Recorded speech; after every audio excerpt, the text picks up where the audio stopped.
Welcome back, Chapter 24, Part 2. We were looking at reproductive barriers between two different species, and we had discussed in Part 1 that there are prezygotic and postzygotic barriers.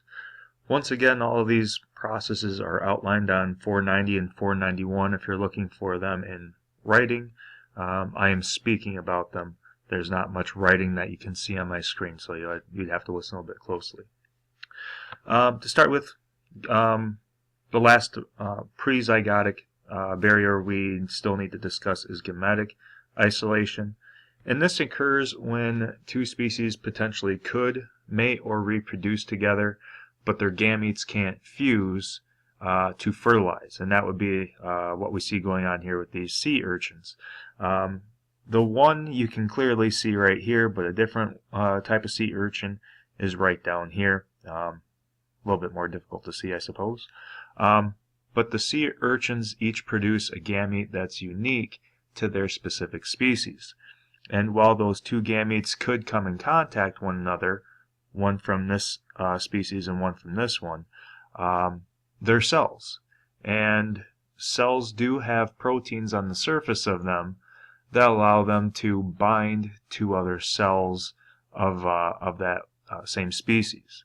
And in this case, the proteins from this sea urchin aren't similar enough to the receptor needs on this sea urchin. So these proteins on the gametes from this guy could not bind to the receptors on this guy, and vice versa. The proteins on the surface of this sea urchin's gametes could not bind to the receptors on the surface of the gametes produced from this guy. Now keep in mind, cells do have receptors on the surface of their membranes, and those receptors allow for different proteins or what have you to be able to bind to them. But receptors are specific, and the receptors and proteins on these cells aren't the correct fit. Now moving to the postzygotic barriers. Reduce hybrid viability. We're going to be looking at these a little bit later on once again, where two different species can reproduce and they can have an offspring, but the offspring is not viable, meaning that they are weak or they just don't survive very long, or whatever the case may be that holds them back from becoming adults. In this case, they're showing us a lizard that happens to be a hybrid of two different lizards, and the bones of this lizard are quite frail, which puts him at a disadvantage in terms of the environment he has to live in. Weak bone structure, weak organism, natural selection selects against those organisms. The next example of postzygotic is exactly what we were talking about with the horses and the donkeys forming a mule. They can reproduce, they can have an organism, but the offspring is not fertile, so it can't have children of its own. So here we see a donkey and a horse, and then their offspring, which would be a mule. And the last one is hybrid breakdown. And this one is more or less saying that sometimes two different species, they can fertilize, and the offspring are viable, the offspring are fertile, and they can have offspring themselves. But then sometimes those offspring tend to break down. That would be hybrid breakdown. So two different species can have a viable and fertile child, but when their children go to have children, so their grandchildren are weakened. And that would be a result of a culmination of building up of certain alleles that are unfavorable. You could almost think of that as a little bit of incest if you want. So once again, in order to have one group of organisms classified as a species, they need to be able to produce viable, fertile offspring at the output.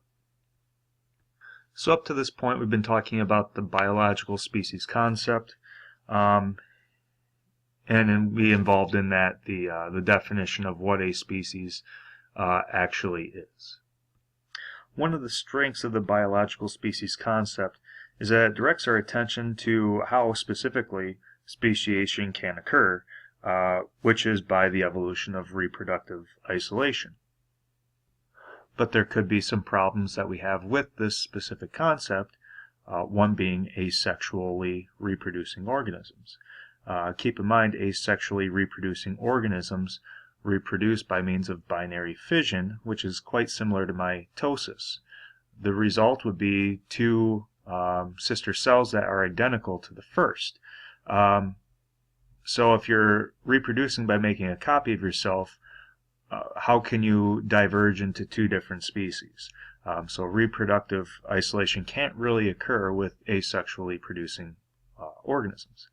Also, the biological species concept doesn't really adhere well to fossils because, well, they're a little old. They're extinct. They're no longer around. So because those organisms are no longer around, we have no way to truly evaluate the reproductive isolation of those organisms. And then there's also organisms about which is little known. One of the things we discussed in class was that anglerfish, deep underneath the ocean, where it's dark, they have that little fishing lure attached to their head. We didn't know anything about how they reproduce. We didn't even know that a male anglerfish existed because we never caught one until we figured out they were those little parasitic-looking things that were attached to the females. So there are other organisms out there where we just don't know exactly how they go about reproducing. So we can't really talk about them as being reproductively isolated if we're in the dark, so to speak, on how they actually reproduce. So some other ways that we can define what a species is. There's three different concepts that we're going to cover: the morphological concept, the ecological concept, and the phylogenetic concept. Some of these are a little bit stronger than others. Some of them are a little bit weaker as a result. The morphological one would be one that I would say is probably a little bit weaker because it doesn't take into account really anything about reproducing or DNA similarities really at all. It's more or less looking at surface features such as body shape, size, and other structures that you can actually see. The problem that could arise with the morphological species concept is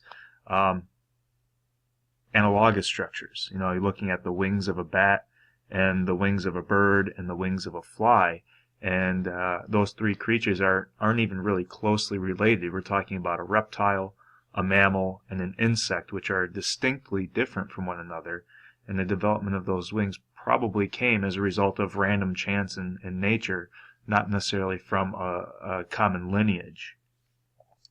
The ecological species concept more or less views a species in terms of how they survive and where they happen to survive in their particular habitat. For example, take a population or several species of birds living in the same forest. Some of those birds might live at the top of the tree, but different birds might live at the bottom of the tree, and a third type of bird might live in the middle of the tree. Each of those birds occupies that tree differently. Therefore, each of those different types of birds is said to occupy a different ecological niche. So that would basically be saying that all the birds that live at the top of the tree would be of one species, the middle of the tree is second species, the third a third species. Now, don't take that to mean that, well, what if they're all the same birds? What if, well, then they're all the same species. That's not what I'm saying. I'm saying three uniquely different looking birds, so to speak, in that tree. And then the third one would be phylogenetic, which is looking more at lineages, genetic history, common ancestry, if you will. So phylogenetic, I would say, would probably be one that we would start to look at a little bit more closely in terms of plausible, because it is starting to take into consideration DNA and DNA comparisons. Moving on, we're going to be looking at a couple different ways that speciation can occur without geographic separation entirely. and that's, we're going to look at this example of fish here. We have allopatric and sympatric speciation. This is showing us that we have one population of fish. They're all the same color. That means that, at least in this representation, they're all the same species. And by chance, we have those two species living in different ponds, for example, and they have a different environment, and they become two different species as a result of changes in allele frequencies as a result of those environmental pressures. That would be allopatric speciation, where they actually are geographically isolated from one another. And while they're fish, there's not a whole lot of gene flow. One of these goldies can't pop over and say, "Hey, blue, what's going on?" walk over that land, and vice versa. Sympatric is where the population takes separate paths while living together in the same environment, resulting in the formation of two entirely different species. So allopatric speciation is said to be other country because there is some kind of geographic barrier there, and that geographic barrier interrupts the gene flow between the two populations. Because the genes or traits from one population can't move into the other, they are separated. That happened to have been the case with these two different species of chipmunks. One lives on one side of the canyon, the other lives on the other side, and at one point they were able to travel back and forth. Would have been a long time ago, but they were able to, and because of this big barrier there now, these two chipmunks can't move their genes from one side to the other or vice versa. They're geographically separated, and allopatric speciation can occur because the environment that happens to be over here isn't necessarily the same as the environment over here. Maybe slight changes in the type of predators, maybe slight changes in the types of resources. So natural selection over here will be a little bit different than natural selection over here. So in order to determine if allopatric speciation has occurred, reproductive isolation must be established. And that's what Diane Dodd tested with a population of some flies. She took one population of flies with one medium here, one source of nutrition, and she created a geographic separation between those species, putting some of those flies on the starch medium and the rest of the flies on the maltose medium. And she left them there for several generations, quite a long time. I'm not sure how long, but quite a long time. And then she took the two species which had adapted to their primary source of nutrition and mixed them together. Once they were mixed together, she could collect data on mating preferences to see if reproductive isolation had occurred. So she had a couple experimental setups, and in this one she took a mixture of males, and some of those males were from a maltose background, and some of those male flies were from a starch background as their primary source of nutrition. And the same with the females, females from a starch upbringing and females from a maltose lineage as their preferred source of nutrition. And what she found is that the males raised on starch tended to mate with females raised on starch, and males raised with maltose tended to mate with females from maltose. Now we see these numbers here indicating that some of the males that grew up with the starch mated with the females from maltose, but there's much more starch and much more maltose.